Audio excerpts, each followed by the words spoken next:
நம்ம உளுந்து கஞ்சி வைக்க போகிறோம். அதுக்கு தேவையான உளுந்து 150 உளுந்து எடுத்து வச்சுட்டோம். அரிசி நம்ம தேவையான அளவுக்கு யூஸ் பண்ணிக்கலாம். பச்சை அரிசியும் போட்டுக்கலாம், புழுங்கல் அரிசியும் போட்டுக்கலாம். நான் எடுத்து வச்சுருக்கிறது புழுங்கல் அரிசி எடுத்து வச்சுருக்கேன்.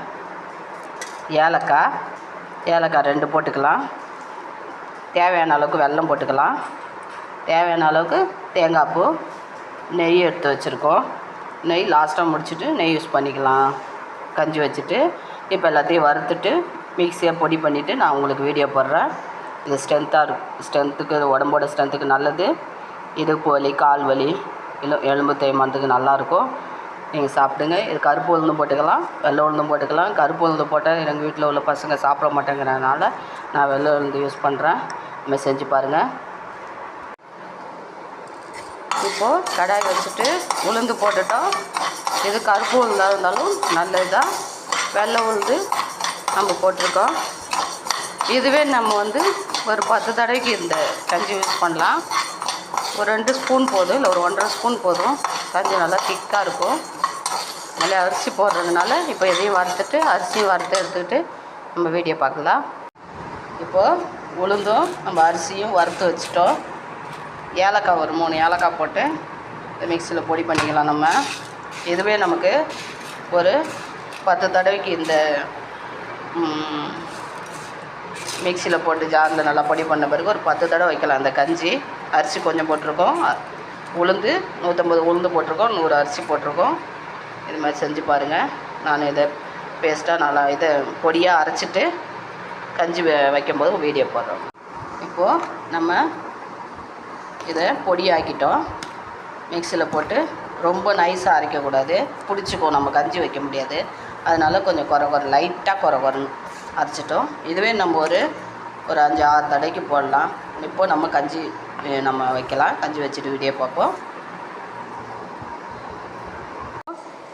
2 ஸ்பூன் போட்டிருக்கோம் அந்த பவுடர்லேருந்து. உளுந்து, அரிசி, ஏலக்காய் போட்டு பேஸ்ட்டு இது பொடியாக்குனதுலேருந்து. இது நல்லா கொதித்து வந்த பிறகு செம்மில் வச்சுட்டு இப்போ நம்ம லைட்டாக உப்பு போட்டுக்கலாம். லேசாக ஒரு சிட்டிக்கு மட்டும் லேசாக உப்பு போட்டுக்கலாம். இவ்வளோ போட்டால் போதும். இறக்க போகும்போது நம்ம வெல்லமோ நாட்டு சர்க்கரையோ போட்டுட்டு, வெல்லம் நாட்டு சர்க்கரை தான் போடணும். போட்டுட்டு தேங்காய் பூ போட்டுட்டு நெய் கொஞ்சம் விட்டுட்டு நம்ம இறக்கி வச்சுட்டு குடிக்கலாம். காலையில் டிஃபனுக்கு பதில் இதை சாப்பிட்டுக்கலாம். வாரம் ஒரு தடவை குழந்தைங்களுக்கும் கொடுங்க. இப்போது நம்ம வெல்லம் போட்டுடலாம். ஒரு 10 நிமிஷம் இருக்கிறதுனால நம்ம பெருசாகவே வெல்லத்தை போட்டுடலாம். இது கரையும் கரெக்டாக இருக்கும். வெல்லம் போட்டுட்டோம். இப்போது உளுந்து கஞ்சி ரெடி ஆயிடுச்சு. இப்போ பாருங்கள், இறக்க போகிறோம். வெல்லமும் கரைஞ்சிடுச்சு. 2 ஸ்பூன் போட்டோம். 3 பெரிய கிளாஸில் ஊற்றி குடிக்கிற மாதிரி இருக்குது. இதேமாரி செஞ்சு பாருங்கள். கொஞ்சமாக தேங்காய் பூ போட்டுக்கிறோம், வாசனையாக நல்லாயிருக்கும்.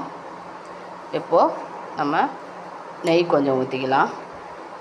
நெய் கொஞ்சமாக ஊற்றிக்கிட்டோம்னா நல்லா குளிர்ச்சி இன்னும் நல்லாயிருக்கும் டேஸ்ட்டாக. நெய் ஊற்றிட்டோம். இப்போது இறக்கிட்டு நம்ம கிளாஸில் மாற்றிக்கலாம். மாற்றிட்டு உங்களுக்கு வீடியோ போடுறேன். என்னோடய வீடியோவுக்கு சப்போர்ட் பண்ணுங்கள்.